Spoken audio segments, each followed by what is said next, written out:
Well, hello, and welcome to our Friday night Bible study, where we're currently going through the book of Genesis. And last night we had storms blow through, and that storm system blew through other states in this country, and the news I just saw suggests that a number of people died in tornadoes overnight. So it has been a serious day for some people, and weather can be a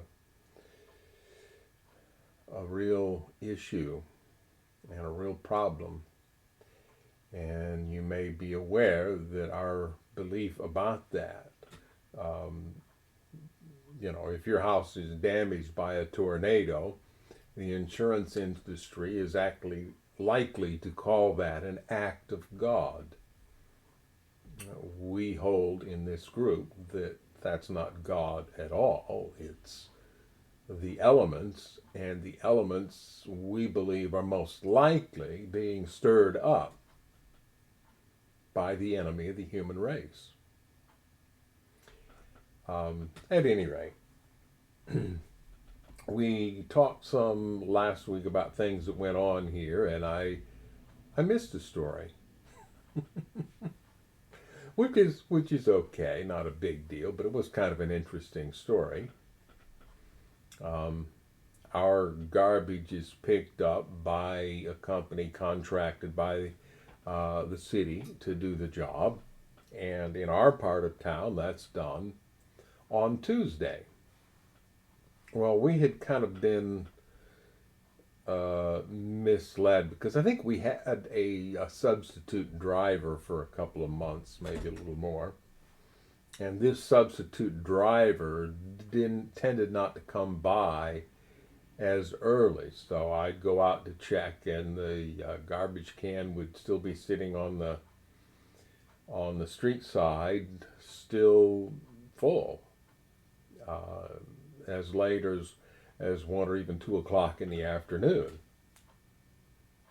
But apparently last week the substitute driver left and the original driver came back, or something like that, because I was awakened at just before 10 o'clock in the morning by the sound of the garbage truck dumping the garbage across the street, the side street from our house, our side door neighbor. There is a street between us and that. Um, and, oh, boy, I better get on it. Because usually right after that, they come out and they do the street that's in front of our house, and that's where we put our garbage to be picked up. So I ran through the house and I grabbed the trash and I ran outside and I dumped the bags in the can and I rolled the can out to the street, and I got out there and saw that all the cans on our street had already been dumped. I had missed it. So I turned around and started back, but the truck itself was up the street a ways, and the guy apparently saw me, because next thing I know, I hear his horn beeping, and I look, and he's turned around and he's coming back. So I roll down to the street, and he stops, beeps his horn again, because he's going the wrong way to pick it up on my side of the street. So I took my can across the street in front of him, set it down facing the other direction on the other side of the street, stepped away. He pulled up, picked it up, dumped it in his thing. You know, they have that mechanical arm that does that. Put it back down on the ground and drove off. And I got my trash dumped by the barely, thanks to this gentleman being a nice guy. So I appreciate that. Um, I made sure this week that it was out earlier in the week so that we didn't miss getting our garbage picked up. The other thing about that was I rushed out so fast I didn't have time to clean the litter box, so I had to clean the litter box after the trash got dumped. So there were 2 weeks of litter in the garbage that got taken out this week. Anyway, no big deal. While I was doing things that I do this week, I ran across a quotation that I wanted to share because I thought it spoke principles that we have discussed and that kind of form part of the foundation for what we have to say in this group. And here it is. There is nothing noble in being superior to your fellow man. True nobility is being superior to your former self. Quotation from Ernest Hemingway. I could say more about that, but I won't at this point. So, yeah, we talk in this group from time to time about the fundamental equality of every human being in God's sight. Now, yes, different humans have different levels of capabilities. Different humans are at different stages in their healing, and there are a lot of humans out there that are refusing God's help in getting healed at all. But none of that makes us better or worse than another person. It makes us different, yes, but not fundamentally different or of a different value. In fact, engaging in value judgments on people is not a good idea. The other element of that is the idea of being superior to our former self. That suggests personal improvement.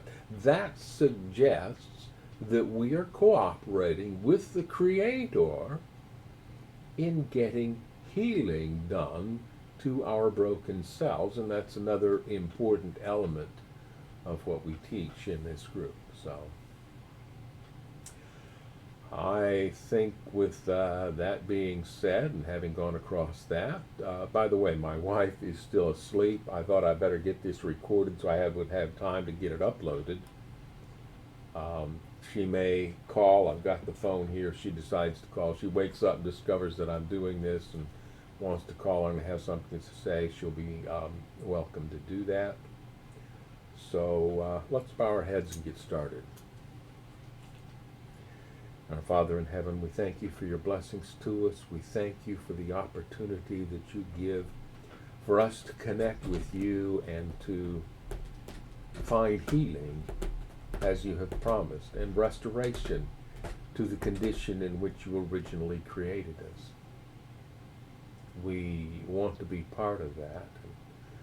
We do this delve into your written word on a regular basis because we believe that there we can find insight into your character and encouragement in the process of healing. And so as we study toward that end today, we ask that your Holy Spirit will come and give us the guidance that we couldn't find on our own, that we might fully and truly understand you, your love for us, and your desire to do good to us and for us. And we ask this in Jesus' name. Amen. I just discovered I'm wearing the glasses I usually prefer not to wear for this. I like to wear the wire rims when I'm doing this, but they're in the other room, so I'll skip that for right now. And it looks like I am in the wrong place here, so let's fix that before I go to this scene, and we can begin with Genesis chapter 18. And maybe I'll go up just a little bit more here so we can see the title. We can see that we're in the New Living Translation, and we can see the subtitle that the translators have given to the first half of this chapter. The Lord appeared to Abraham again near the oak grove belonging to Mamre. Now Mamre was one of the ones that helped him when he went to rescue Lot and the other residents of the 5 cities of the plain. One day Abraham was sitting at the entrance to his tent during the hottest part of the day. Good idea. I recall visiting the Navajo on occasion when we were in that part of the country, and they have what they call their summer shelters, and they are open-sided structures with a roof over them, often with plants in it, to provide shade while they still have the open air to provide breeze. And in that part of the world, which would have been warmer, particularly in the summertime, a tent was a very useful structure because you could open up, both ends, so to speak. You could have shelter from the sun during the hottest part of the day, but you would have the flow of air to help keep you cool. So he's sitting at the entrance to his tent. He's in the shade, but he's there near the entrance during this hottest part of the day, which would have been sometime in the afternoon before the sun started noticeably going down. He looked up and noticed 3 men standing nearby. When he saw them, he ran to meet them and welcomed them, bowing low to the ground. Now, a word about the culture of those days. This bent toward hospitality was not particularly uncommon in those days. That was just kind of a cultural thing.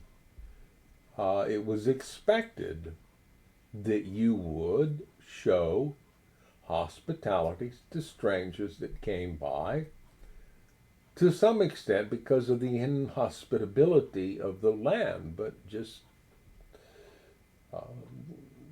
a general cultural expectation. We'll see where there are people who do not live by that, and the problems associated therewith, probably before we get done in this study. So Abraham runs out to meet them, 3 men. He welcomes them, he bows low to the ground, and then he says, "My Lord," he said, "if it pleases you, stop here for a while. Rest in the shade of this tree while water is brought to wash your feet. And since you've honored your servant with his visit, let me prepare some food to refresh you before you continue on your journey." Typical Middle Eastern hospitality at this point in time. I don't think you would find this kind of hospitality in the Middle East nowadays. My understanding of the Middle East and my observations of it from street view suggest that people in the Middle East are a lot more frightened and a lot less hospitable and welcoming strangers nowadays than they would have been back then. But he's offering water to wash their feet. They probably wore sandals, not full shoes, and so the feet would have become at least dusty. We believe that when the feet were washed in Jerusalem at what we call the Last Supper, that the feet were more than just dusty, that they'd been walking through the city streets, and that they were pretty unpleasantly filthy there. But at any rate, water would be brought to wash their feet, and Abraham offered to prepare them some food. Let me feed you. "All right," they said, "do as you have said." So Abraham ran back to the tent and said to Sarah, "Hurry, get 3 large measures of your best flour, knead it into dough, and bake some bread." Now he's being hospitable, but he's pushing the work off onto his wife. And that may be in part because he was not very skilled at preparing food, whereas his wife was. Certainly, misogyny was pretty strong already by this point in human history. So, Abraham does this. You'll notice there's a footnote there after the word measures, and I've already looked at that. It's the only footnote in this chapter. And it indicates that that's seahs, or the 3 seahs would be about half a bushel, or about 2 pecks. Now you stop and think about that. Half a bushel of flour, it's going to make quite a lot of bread. Then Abraham ran out to the herd and chose a tender calf and gave it to his servant, who quickly prepared it. When the food was ready, Abraham took some yogurt and milk and the roasted meat, and he served it to the men. As they ate, Abraham waited on them in the shade of the trees. "Where is Sarah, your wife?" the visitors asked. "She's inside the tent," Abraham replied. Then one of them said, "I will return to you about this time next year, and your wife, Sarah, will have a son." Sarah was listening to this conversation from the tent. Abraham and Sarah were both very old by this time, and Sarah was long past the age of having children. In other words, she most likely experienced menopause and was no longer ovulating. She laughed silently to herself and said, "How could a worn-out woman like me enjoy such a pleasure, especially when my master, my husband, is also so old?" Now, already Abraham has laughed, and so the child was ordered to have the name Isaac, which means laughter. Here again, one of the potential parents laughs, but in this case, it was silently. In those days, women were to be seen and not heard, and maybe even not seen in certain situations. And so she didn't want to be heard, so she laughed silently, but she really doubted the word of the strangers who have stopped by to enjoy her husband's hospitality. Then the Lord said to Abraham, and this is the first time that we get an identification of these 3 visitors, because this is the first time, well, we get it right at the beginning when it says the Lord appeared to Abraham, and then it goes on to talk about the 3 men. And we aren't told who the 3 men are, but one of them was the Lord. And both here at verse 1 and then later on down here in verse 13, you'll notice that the Lord is cast in all capital letters, meaning that it's a rendition of the Tetragrammaton, the roughly YHWH, or Yahweh, as some people like to put it, that was the special Hebrew name for the Creator. So, it is Yahweh, possibly in the form of Jesus Christ, since he's appearing to a human, said to Abraham, "Why did Sarah laugh? Why did she say, 'Can an old woman like me have a baby?'" Now remember, she was silent. She laughed silently. She didn't laugh out loud. And she didn't say anything. This was just something going on in her mind. But the Lord asks, why did she laugh and why did she say, "Can an old woman like me have a baby?"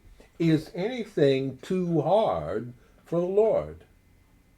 "I will return about this time next year, and Sarah will have a son. So he's essentially repeating verbatim what he said up there in verse 10. I will return to you about this time next year, and Sarah will have a son. Then verse 15 is kind of interesting. Sarah was afraid, so she denied it, saying, I didn't laugh. You didn't hear me. How do you know I was laughing? No, I didn't laugh. But the Lord said, no, you did laugh. You can't hide anything from the Creator. And sometimes that fact is used to instill fear in people. You better be careful what you do because God's going to see it and he's going to get you for it. Well, God's not out to get people. However, you're not going to hide anything from him. Just like you can't hide from reality. The natural consequences of your actions will catch up to you because that's the nature of reality. And reality can be a very harsh teacher. We sometimes call it the school of hard knocks. Now we go to the second section in this chapter, the section that's titled here, Abraham intercedes for Sodom. Then the men got up from their meal and looked out toward Sodom. As they left, Abraham went with them to send them on their way. Should I hide my plan from Abraham? The Lord asked, for Abraham will certainly become a great and mighty nation, and all the nations of the earth will be blessed through him. And of course, we understand that that means that through the descendants of Abraham, Jesus Christ would come to this earth, and his life and sacrifice would make it possible for God to fully restore the human race and to reveal to humanity elements of God's character that even in Abraham's time were at least partially hidden, probably mostly by the enemy and by human stubbornness, but still hidden from humanity. But God is saying, should I really hide what's about to happen here from Abraham? Reading on, I have singled him out so that he will direct his sons and their families to keep the way of the Lord by doing what is right and just. Then I will do for Abraham, thank you, Mia, all that I have promised. You know, the cats don't have the sensibilities of humans. They drag their tails through the litter box, and they think we like having that tail waved in our faces. You're a nice kitty, Mia, but sometimes your tail can be unpleasant.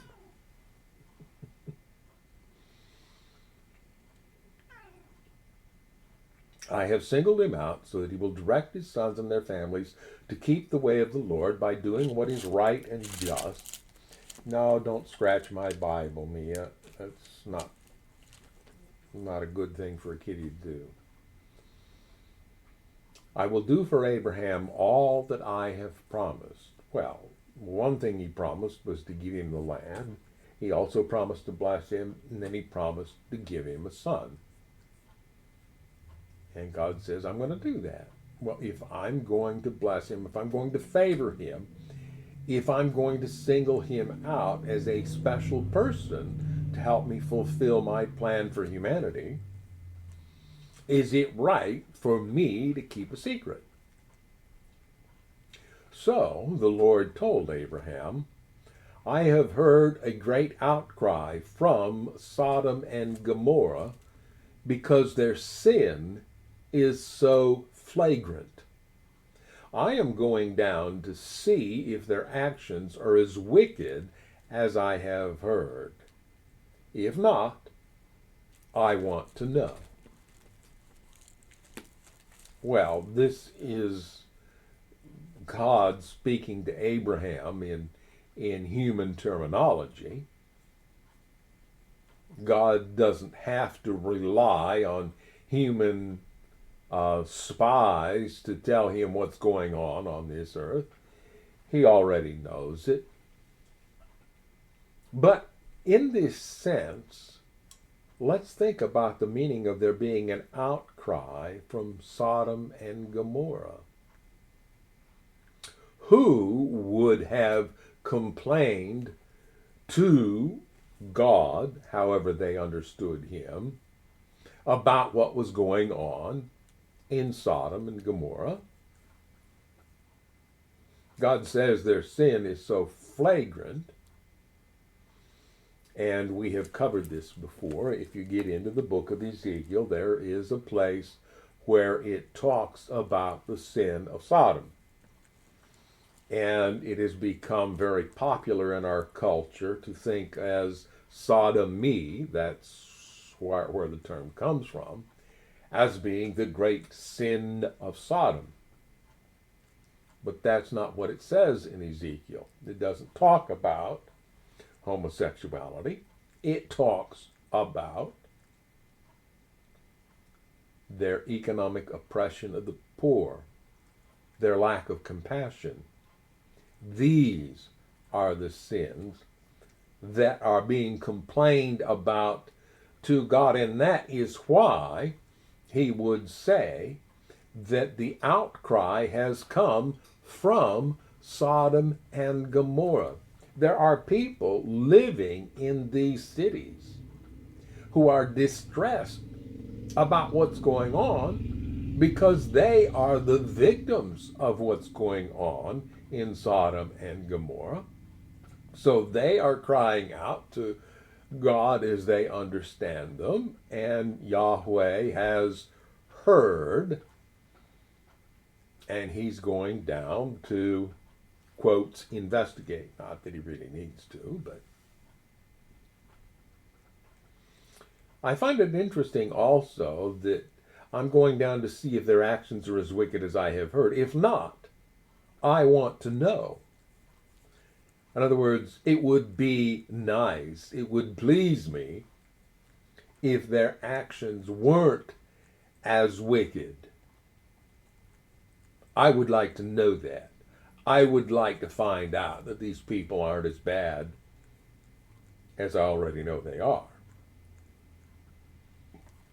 The other men turned and headed toward Sodom, 2 of them, but the Lord remained with Abraham. Abraham approached him and said, "Will you sweep away both the righteous and the wicked? Suppose you find 50 righteous people living there in the city. Will you sweep it away and not spare it for their sakes? Surely you wouldn't do such a thing, destroying the righteous along with the wicked. Why, you would be treating the righteous and the wicked exactly the same. Surely you wouldn't do that. Should not the judge of all the earth do what is right?" Hello. I said she might join us if she heard that I was on when she woke up, and she has, in fact, called in and joined us. So, hello. Hi. She's here. She's with us. We are into the second half of Genesis 18, and we are reading about Abraham negotiating with the Lord, probably Jesus Christ, but it's not explicit that it is. Just the fact that whoever this is appearing in person before Abraham suggests to us that it is Jesus Christ and not the Father. And Abraham has just expressed an understanding of the goodness of God, but it's a warped understanding. it is very similar to an understanding of God that is common even in our day. Let me read verse 25 again. Surely you wouldn't do such a thing, destroying the righteous along with the wicked. Why, you would be treating the righteous and the wicked exactly the same. Surely you wouldn't do that. Should not the judge of all the earth do what is right? Do you hear there the misunderstanding that Abraham is bringing? God sends the rain on both the righteous and the unrighteous. Yeah. In other words, Jesus said God does treat the righteous and the wicked exactly the same. Our God is real, and by that we mean that our God is founded in reality. We had tornadoes overnight. The people that were killed by these tornadoes were not necessarily either good or bad. They were victims of the storm. And God may sometimes act to protect people from things like this, but obviously He doesn't always, because people died last night in these storms. And we cannot assume that because God didn't protect them, that therefore they were wicked people. They might have been ready to save and sick and tired of this world, and God says, well, if you're tired of it, maybe you can leave it.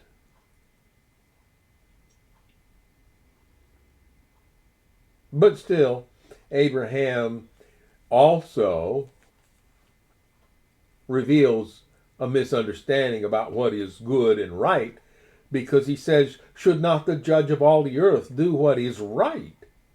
In other words, shouldn't he make a distinction between the good and the righteous and the wicked when things happen?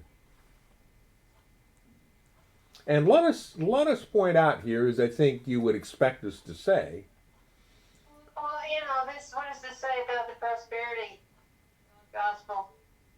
Yeah.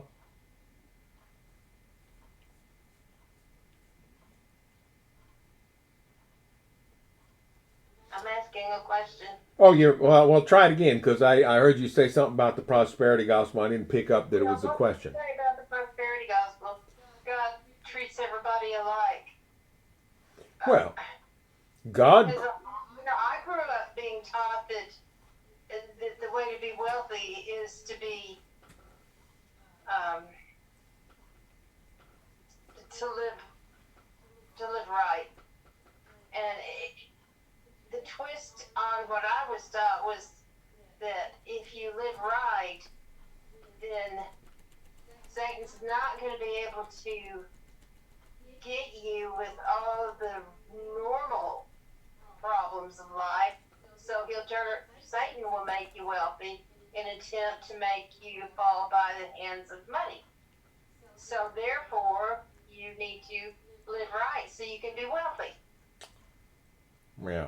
Like as if money itself isn't particularly a problem.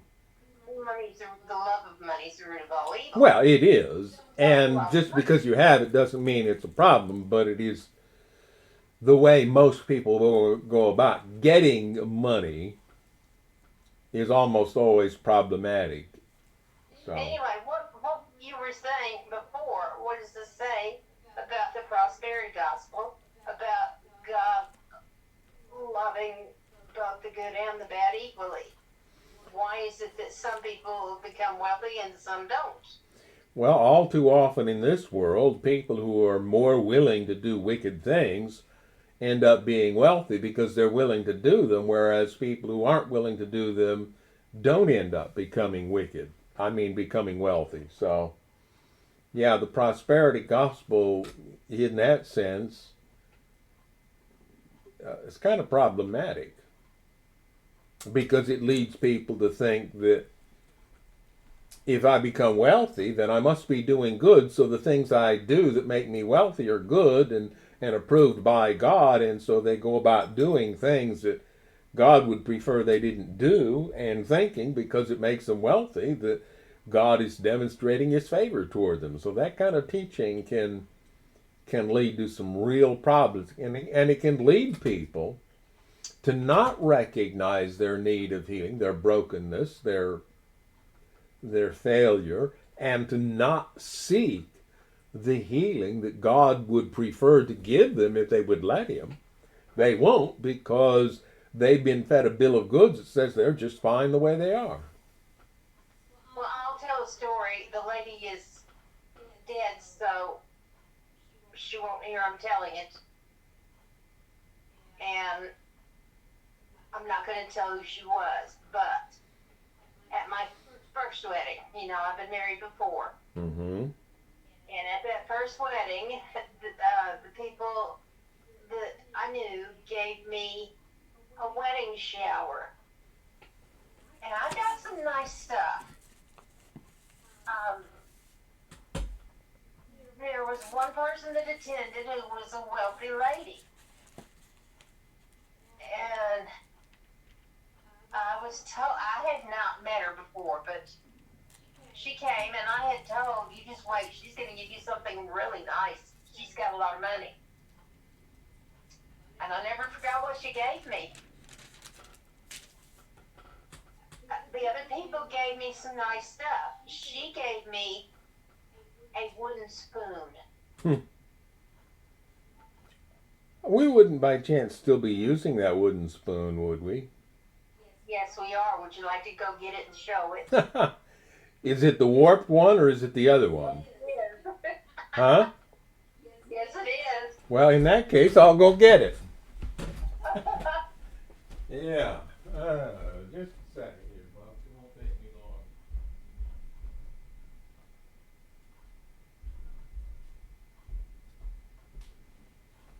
I am going to guess that it wasn't this warped when it was given to you, but Probably not, but that's what she gave me. yeah. You can see I've used it a lot. Yeah, I think it became more twisted over time because of defects that you can kind of see here in the wood. Anyway. Yeah, when I think of this, I think of how stingy that was. It wasn't a case of doing that because she didn't have the money. She had the money. And she was a close family friend. Mm-hmm.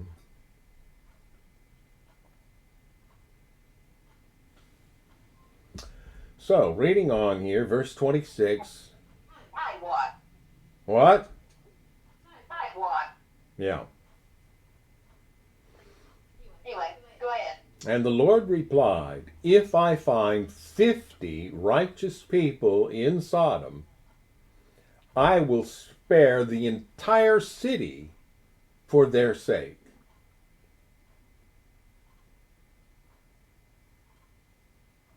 Now, we've been suggesting that, and I think we kind of got interrupted in that the disaster about to befall these cities isn't something that God acted to cause.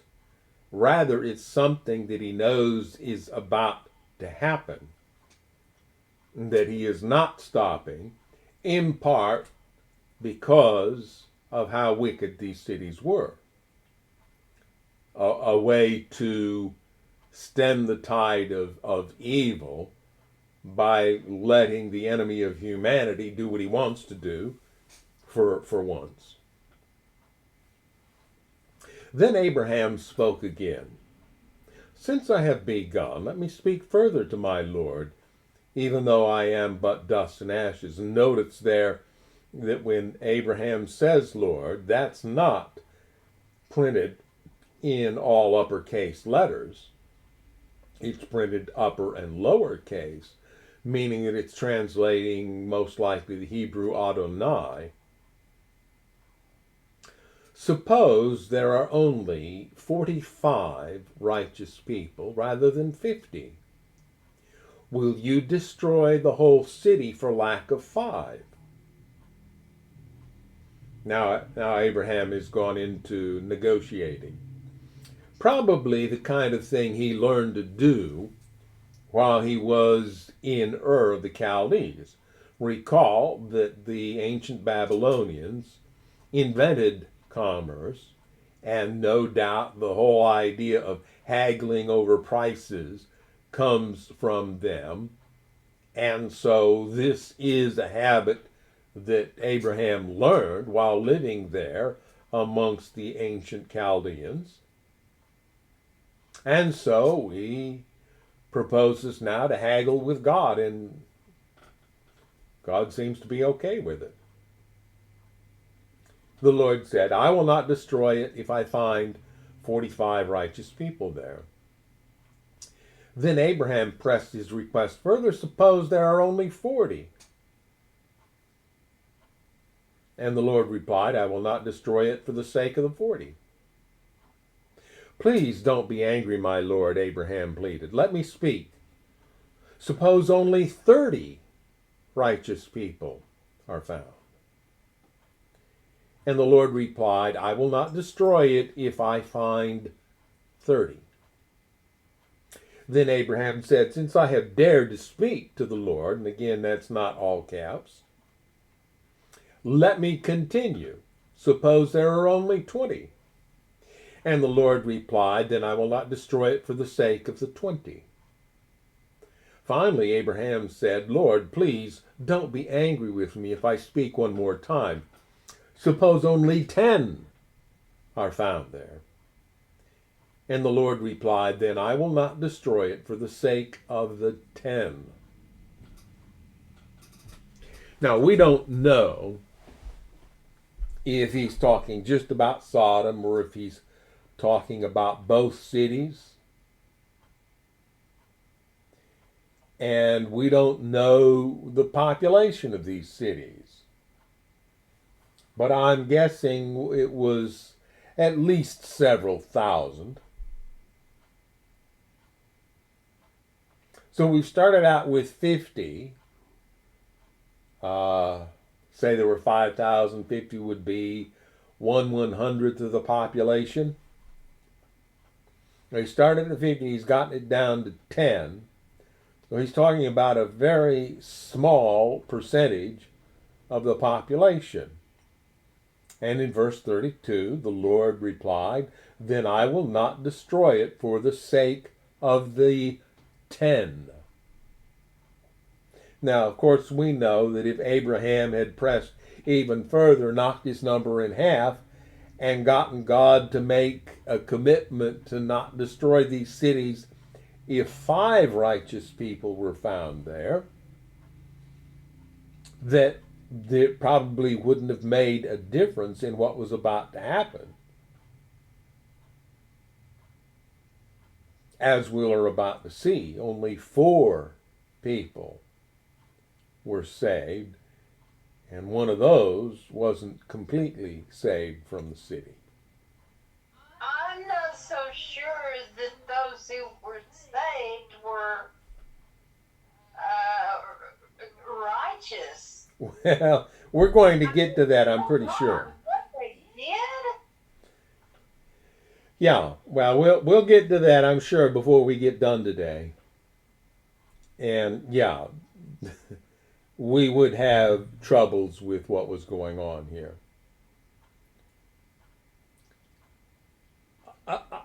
It may be perhaps that human conceptions of righteous and wicked sometimes influence our understanding of this, rather than divine understandings of righteous and wicked. The text just now occurred to me. I was reminded about the Levite, or I think it was Levite, the man who sent out his concubine to entertain the men that were wanting to have sex with him. And she was raped all night long and ended up dying. And it was no big deal. A woman was not a human. She was a possession. It's possible that these daughters of his had the same concept about themselves, and therefore they didn't realize that their behavior was revolting. That they could have thought that they were doing a good thing because they were nothing more than baby machines. Yeah, can we get to that when we get to that part of the story instead of discussing it now? Okay. I mean, yeah, okay. A point that we'll want to discuss, but yes. What I was talking about was the count of righteous persons in Sodom. Yeah, and I got off on his daughters. Yeah. The distinction that Abraham is most likely making here is likely different from the distinction that God made. Because God did rescue. Lot was so righteous. Well, exactly. Although we will find signs that he was better than the other people of the city. Well, I won't argue that. But that's a relative term. So, yeah. We read earlier that Abram believed God's promise, sort of, and it was counted to him as righteousness. So when we think in terms of righteousness and wickedness as behavioral measures, we run into problems interpreting some of the things that are going on in the Bible, and indeed some of the things that go on in our own day. God's measure of righteousness and wickedness is not fundamentally behavior-based. And that changes. That's why God views the world differently than we tend to. At any rate, verse 33 says, when the Lord had finished his conversation with Abraham, he went on his way, and Abraham returned to his tent. Moving on to chapter 19. And now we get our first indication of who the other two members of that party of three were. Because the first verse of chapter 19 says, and again, the chapter break isn't endemic to the text. It's something that was inserted later by humans who wanted a way to refer to specific parts of the text, and so they divided into chapters and verses to make that possible. So this is part of the same narrative, and the chapter break doesn't mean there was a break in the story. So we're just continuing. Abraham goes to his tent, and that evening the two angels, that's the other two members of this party of three, came to the entrance of the city of Sodom. Lot was sitting there, and when he saw them, he stood up to meet them. Then he welcomed them and bowed with his face to the ground. My lords, he said, come to my home to wash your feet and be my guests for the night.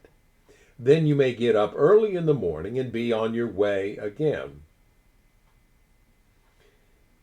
Now, there is no indication this far in the text that Lot has any idea who these strangers are. They showed up in town, and he has done what his culture has conditioned him to do, but it was something that apparently was not common in this city. Now, it doesn't say here, like it will later in the book of Judges when we read that story, it doesn't say here that anybody else refused to be hospitable to these two men.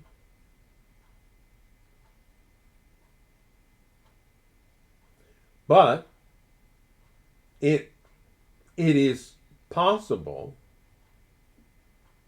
that Lot was the only one to see them and to invite them in. Nobody else did, apparently. So he invites them in, says, "You can spend the night at my house, wash your feet, be my guests." "Oh, no," they replied, "we'll just spend the night out here in the city square." So they're essentially refusing Lot's offer of hospitality. But Lot insisted, so at last they went home with him. Well, why would Lot insist? Well, chances are pretty good that Lot knew the nature of the people of the city where he lived. And he probably had some inkling of the events that are about to take place. And he was concerned that if these men spent the night in the square rather than in a house, they might come to harm. So he insists, you can't stay out here in the square. It's not safe. You need to be in my house. Lot prepared a feast for them, complete with fresh bread made without yeast, that is, unleavened bread, and they ate. But before they retired for the night, all the men of Sodom, young and old, came from all over the city and surrounded the house. They shouted to Lot, "Where are the men who came to spend the night with you? Bring them out to us so we can have sex with them." Now, this version is going to be very explicit there. A more literal version would put it this way. Verse 5 out of the New American Standard Bible. "And they called to Lot and said to him, 'Where are the men who came to you tonight? Bring them out to us that we may have relations with them.'" And King James is over here. Let me grab that.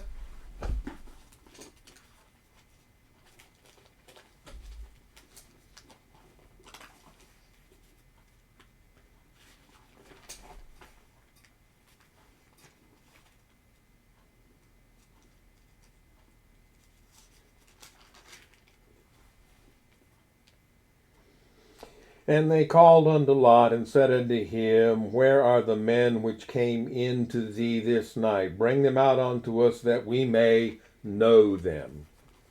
And that was the euphemism that has been used before this in the book of Genesis for sexual relations, to know them. So this version is chosen to be more explicit about the euphemisms and essentially to skip the euphemisms and just say, we want to have sex with these men. And this story is why people tend to think of the primary sin of Sodom as being homosexuality. Because these are men, and they have identified these strangers as men. That's explicit in what they say to Lot. "Where are the men who came to spend the night with you?" Now, I wonder sometimes if this was entirely homosexuality, or if in fact, while they referred to them as men, that they were stricken by these creatures' appearance and their sexual lusts were roused because of their features and appearance. So, in other words, it wasn't a threat that they posed to all men who came to the city, but to these men in particular because of their appearance. The text doesn't tell us that. I couldn't say that for sure, but they were not human. They're identified as angels. So they were appearing in human form, but they probably had quite a striking appearance. So Lot stepped outside to talk to them. Not a wise move when you're facing a crazed mob, but shutting the door behind him. In other words, I know you people, so I'm going to come out and talk to you, and I'm going to shut the door so that you don't have access to my guests. Please, my brothers, he begged, don't do such a wicked thing. Look, I have 2 virgin daughters. Let me bring them out to you, and you can do with them as you wish. What were you saying about the view of women in that age? No value. Yeah. No human value. Yeah. What modern father would face a sex-crazed mob and suggest, hey, let me bring you out my virgin daughters and you can do what you want with them? I mean, in our day and age, you threaten my virgin daughter, well, I've got this gun here and I might use it. There's a country song from a few years ago. The singer is speaking as the father of a girl talking to her date and telling him how to behave while he has his daughter on a date. And the closing line of the verse is, I'll just be sitting here on the porch cleaning my gun.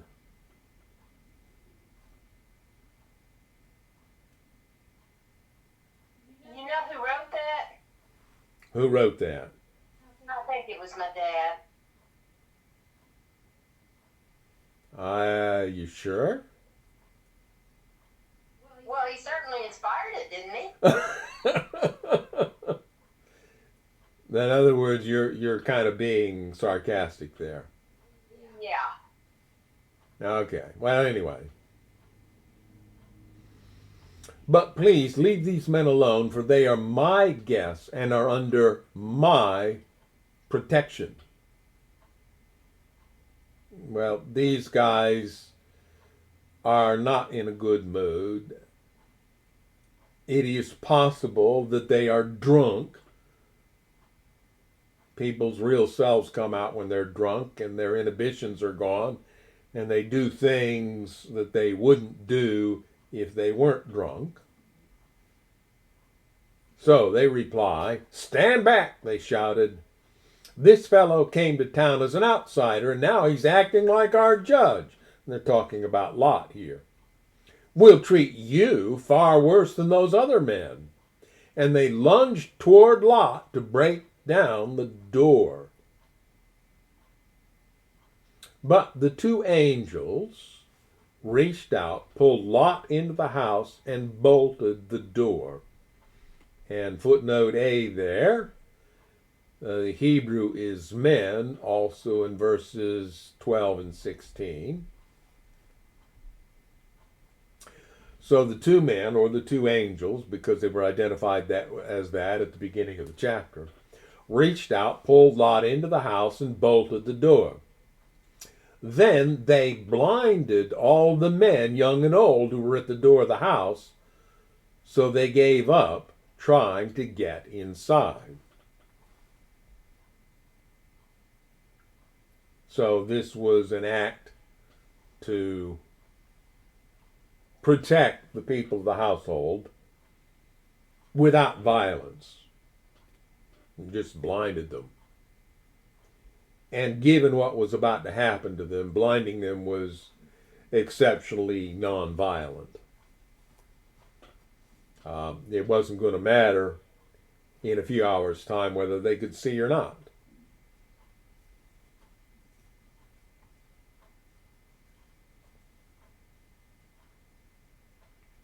Meanwhile, the angels questioned Lot, "Do you have any other relatives here in the city? Get them out of this place, your sons-in-law, sons, daughters, or anyone else. For we are about to destroy this city completely. The outcry against this place is so great, it has reached the Lord, and he has sent us to destroy it."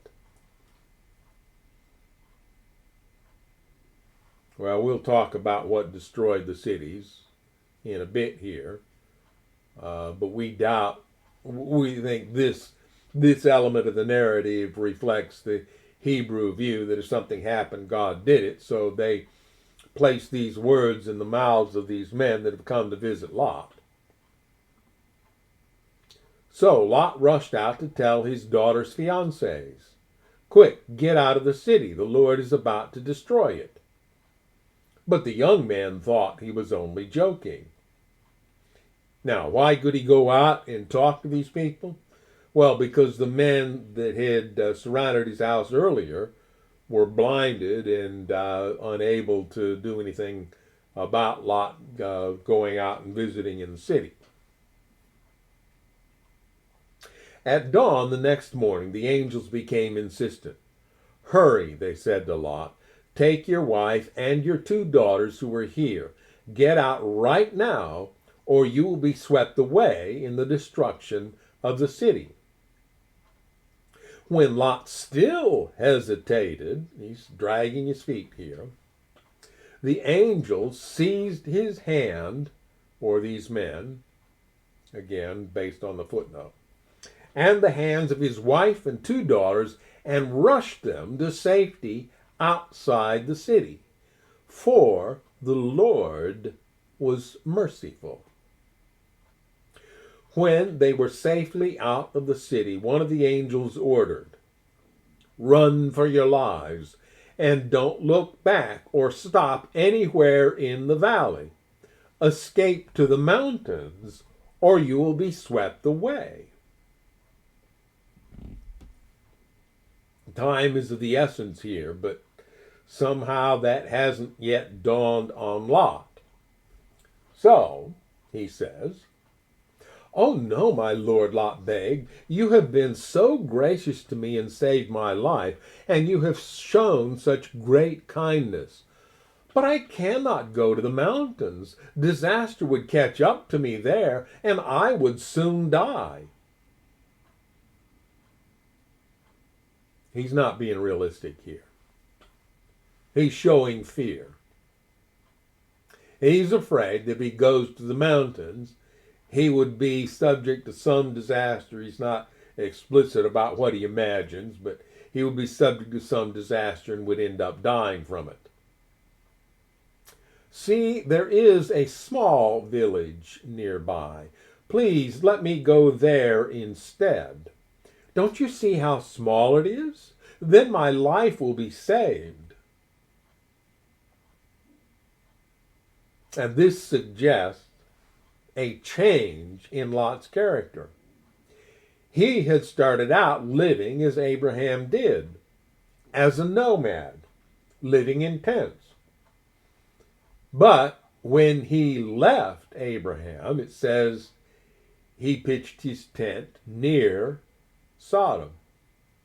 And eventually he ended up getting a house in Sodom and living in it, obviously. So now, having gotten used to city living, he's not comfortable going back to living out in the hills in tents. And so when they when these men, these angels, tell him, go to the mountains and live there, he's like, well, don't do that to me. Let me go to this small town. It's small. Let me go there. All right, the angel said, I will grant your request. I will not destroy the little village. Recall that there were 5 cities of the plain, and this is one of them. We read the name earlier. I will not destroy the little village, but hurry, escape to it, for I can do nothing until you arrive there. This explains why that village was known as Zoar, which means little place. Lot reached the village just as the sun was rising over the horizon. Then the Lord rained down fire and burning sulfur from the sky on Sodom and Gomorrah. He utterly destroyed them, along with the other cities and villages of the plain. That's why we say Sodom and Gomorrah. Wiping out all the people and every bit of vegetation. But Lot's wife looked back as she was following behind him, and she turned into a pillar of salt. Can we discuss that? Well, I'm about to say that has to be the oddest, most unrealistic thing we have read so far in this book. Yeah, I was taught growing up, I was taught that was literal. Yeah. That she turned around, physically turned around, back in the city. But I'm wondering about her heart condition. And I don't mean the pump in her chest. You're talking about her character. Yeah. Well, at least as I was taught the story, her affections had been tied to the city. And this looking back was actually wishing that she could return to the lifestyle that she had in the city. Yeah, that's not what I was taught, but that's what I'm wondering now. Yeah. Because that makes a lot more sense than just simply glancing over your shoulder to see what's behind you and then getting zapped and turned into a literal salt statue. I read kind of a sci-fi short story once. This guy is in the Middle East, and he goes into a cave, and he finds there a statue of a woman in white stone. And he is so struck by it that he feels that he has to sneak this statue out. He doesn't want the authorities in the area to know that he's removing this amazing artifact from their territory.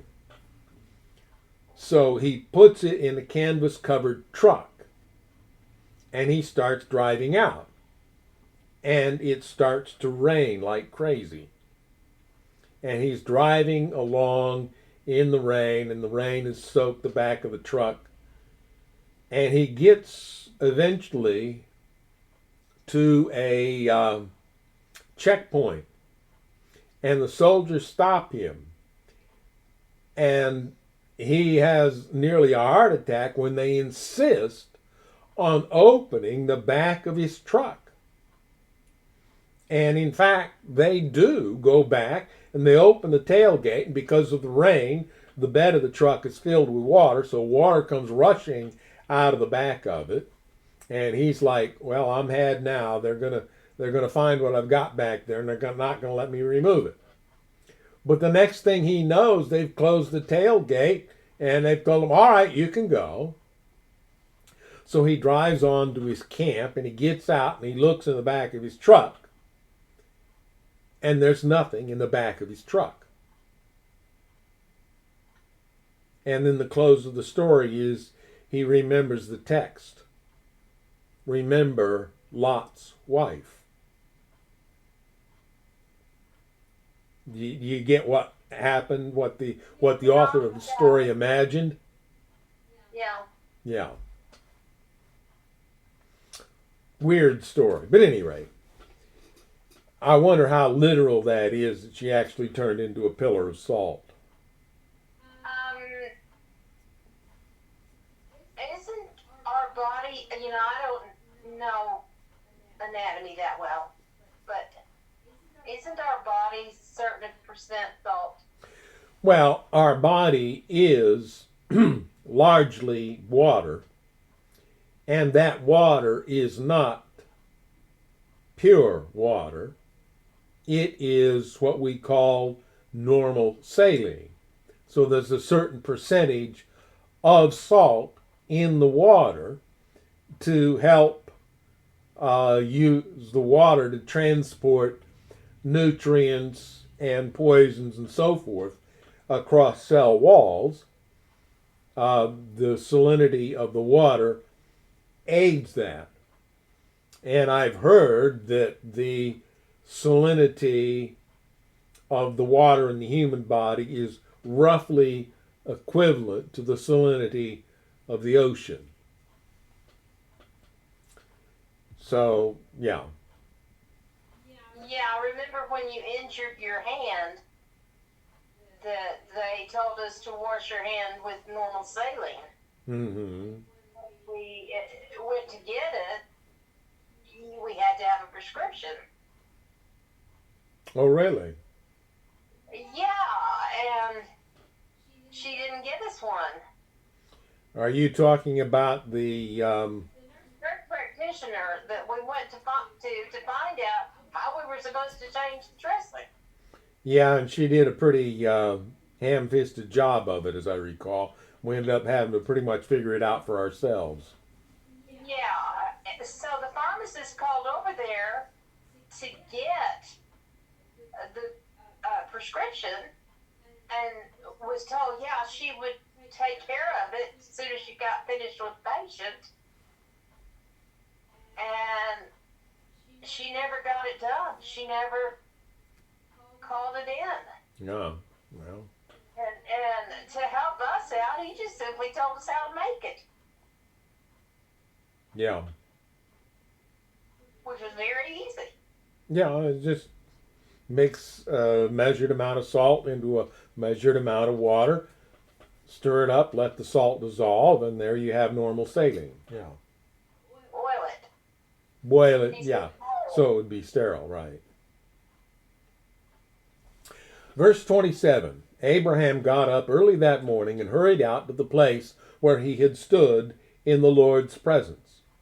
He looked out across the plain toward Sodom and Gomorrah and watched as columns of smoke rose from the cities like smoke from a furnace. But God had listened to Abraham's request and kept Lot safe, removing him from the disaster that engulfed the cities on the plain. Now, you will run across a lot of people who think that what happened to these cities was a preview of what God is going to use to destroy the wicked at the end of time. Because the term, well, they say here fire and burning sulfur. The King James would have said fire and brimstone. That phraseology is used in the book of Revelation. But as we've discussed when we covered the book of Revelation, Revelation uses the phraseology and symbols of the Old Testament to discuss what's going on in the events that it describes. And God would never pull anything new on us, would he? He would only do something that we're familiar with. Yeah, sure. The God of redundancy. So what was this fire and brimstone? Now I ran across somebody, and you saw this video too, a guy who claimed to have found the location of the cities, and he actually brought a bit, a ball of sulfur that he claimed he had gotten from this location as proof that this area was, in fact, the location of Sodom and Gomorrah. And in the video that we watched, he actually used a spoon to take a little sulfur out of it and set it on fire right there in front of the camera. Do you remember that? Yes, I do.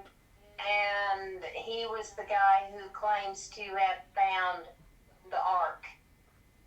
Yeah. And he's also the one who claims to have found the grave of Jesus.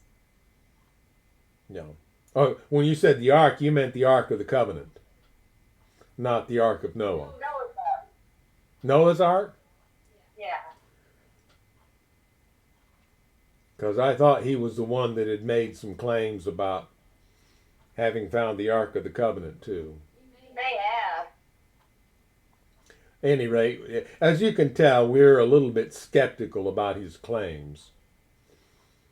I would tend to believe that the plane that we're reading about here is today the bottom of the Dead Sea, which is below sea level. How did it get to be like that? Well, we don't know. We in this group will suggest that the narrative here is reflecting the Hebrew viewpoint that if it happened, God did it. So they're saying that God sent what happened here. Was this act something that Satan did? Or, and this is kind of a far out there possibility, but I think it is a possibility, did the people of that time have better technology than we imagine today? I mean, we know that right after the flood, people lived still for quite a long time. The lifespans of people shortened pretty quickly, but Shem lived to be 600, his sons lived to be 400 some odd, something like that. So you still had people living a long time.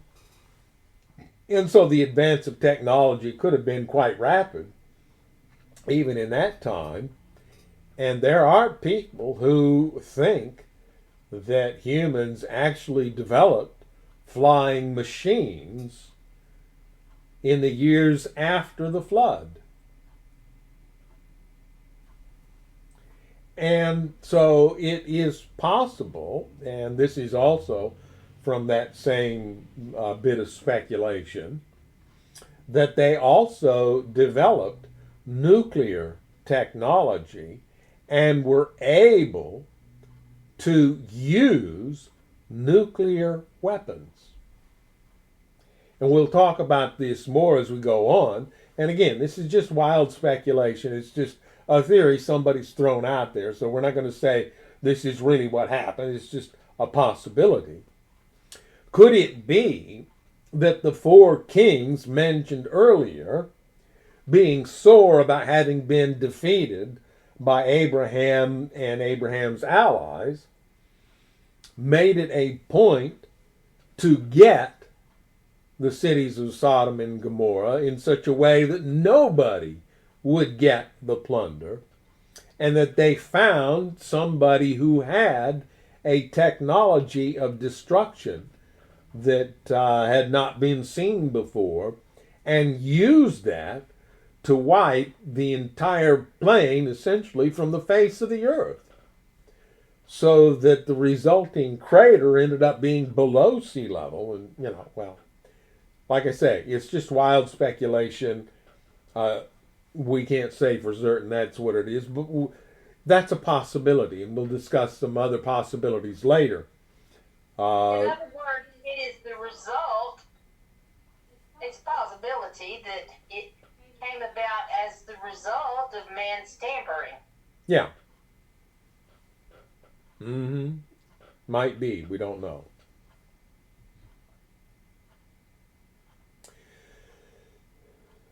But God had listened to Abraham's request and kept Lot safe, removing him from the disaster that engulfed the cities on the plain. And that was some doing. It took the angels quite a bit of work to get Lot out of the city. In fact, they had to essentially resort to physical force, actually take him by the hand and pull him out.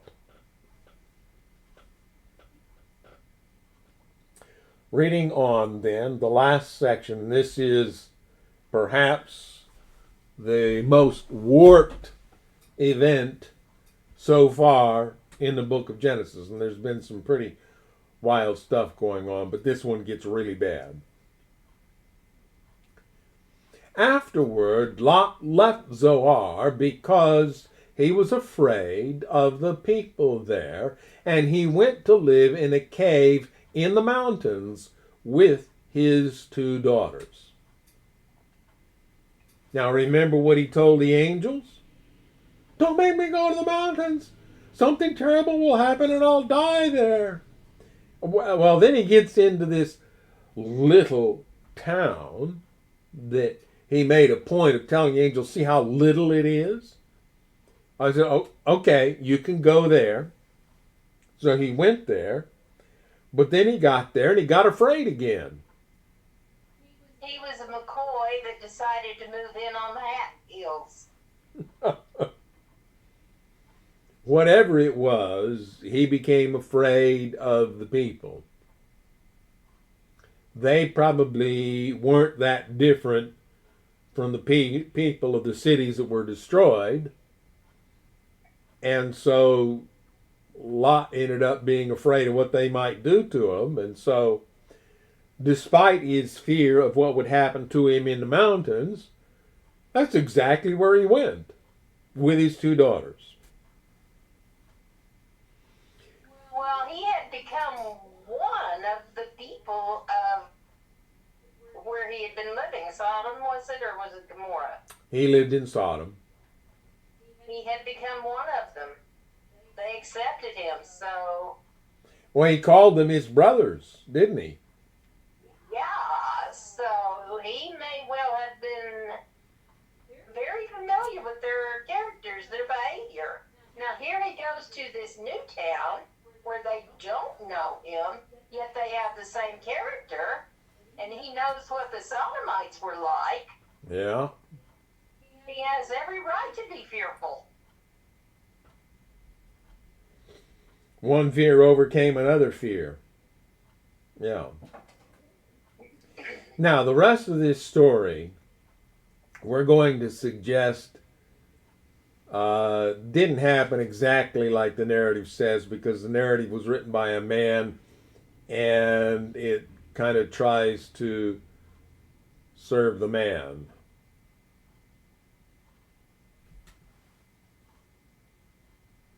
One day, the older daughter said to her sister, "There are no men left anywhere in this entire area, so we can't get married like everyone else.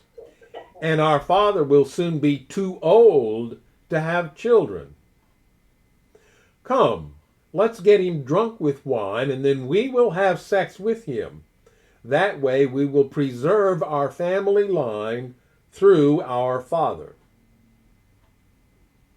So that night they got him drunk with wine, and the older daughter went in and had intercourse with her father. He was unaware of her lying down or getting up again. How, if he was that drunk, how was he able to even do the deed? Well, yeah, exactly. And that's why I find verse 33 to be unrealistic. Even if you are out of it, the experience of inseminating a woman is not going to be something you're not aware of. Ain't going to happen. You might be so out of it that you're unaware that somebody has gotten into bed with you. But like you say, if you are that conked out, how are you going to accomplish what it says here he accomplished? The next morning, the older daughter said to her younger sister, I had sex with our father last night. Let's get him drunk with wine again tonight, and you go in and have sex with him. That way we will preserve our family line through our father. So that night they got him drunk with wine again, and the younger daughter went in and had intercourse with him. As before, he was unaware of her lying down or getting up again. And again, I question that both of them lucked out and got pregnant after one try. Well, that's possible. I'm sure, but I question that. Well, like I say, I think this was written by a man, and the man is covering for mankind in general and is rendering the story in a way that will make the man look better. Could it be that having recently lost his wife, Lot, when he was drunk and his inhibitions were essentially put to sleep by the effects of the alcohol, doing the deed because with the only people that were available for him to do it with. Now, did the girls have a hand in getting this to happen? Did they perhaps believe that it was necessary for them to have children by their father so that the family line would be preserved, so they were complicit in what was going on? Well, I think, yeah, that's probably what's going on here. They were involved. They certainly knew what was going on, and they probably were willingly complicit in what happened. Cultural conditioning. Well, yeah. As a result, both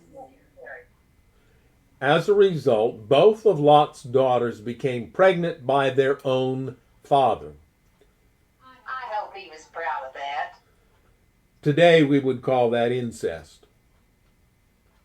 When the older daughter gave birth to a son, she named him Moab. Moab sounds like a Hebrew term that means from father. He became the ancestor of the nation now known as the Moabites. When the younger daughter gave birth to a son, she named him Ben-Ami. Ben-Ami means son of my kinsman. He became the ancestor of the nation now known as the Ammonites.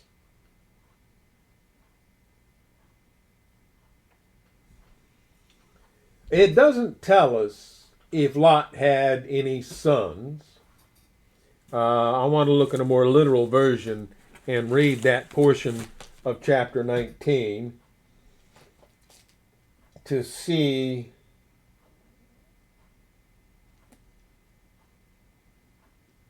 if the more literal version mentions sons.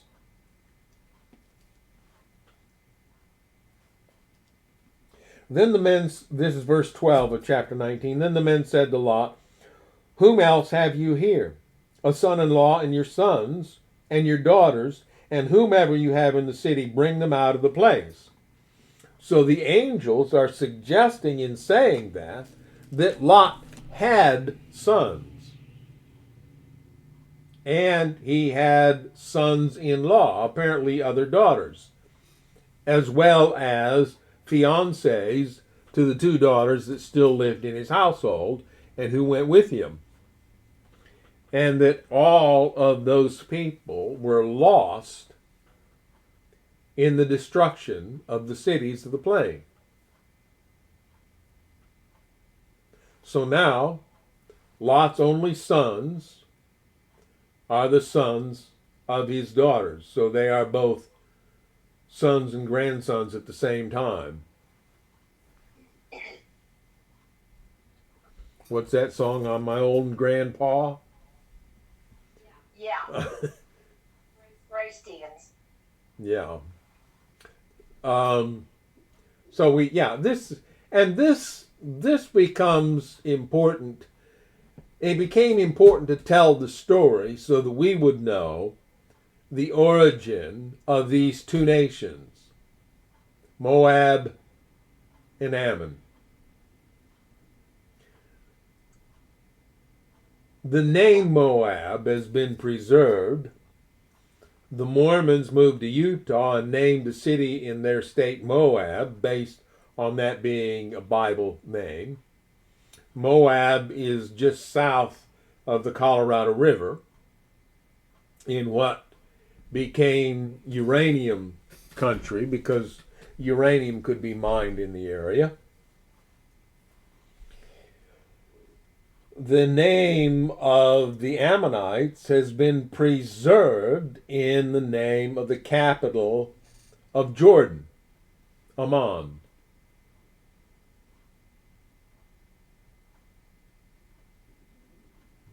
So the origin of these two cities, of these two nations, indicates that they are closely related to the Israelites because they are descended from Abraham's nephew, Lot.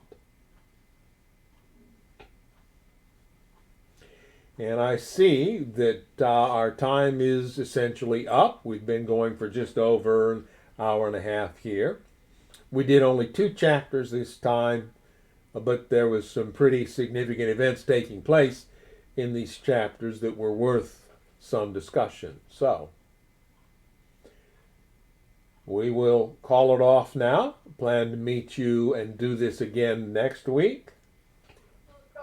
Before you do, I just thought of something else. All right. That would question Lot's behavior with his daughters. Him not knowing it. Yeah. Those were supposed to have been virgin daughters. And as I recall, losing your virginity was not exactly the most pleasant experience.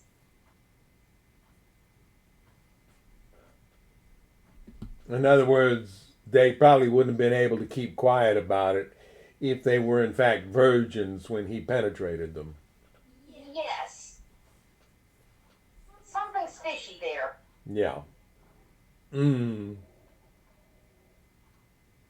Well, I'm sure there's a lot about the story that we don't know, So, we will continue on to chapter 20. And, that's more family drama when we get there. So, until next week, we wish you a pleasant week, and we say goodbye and God bless.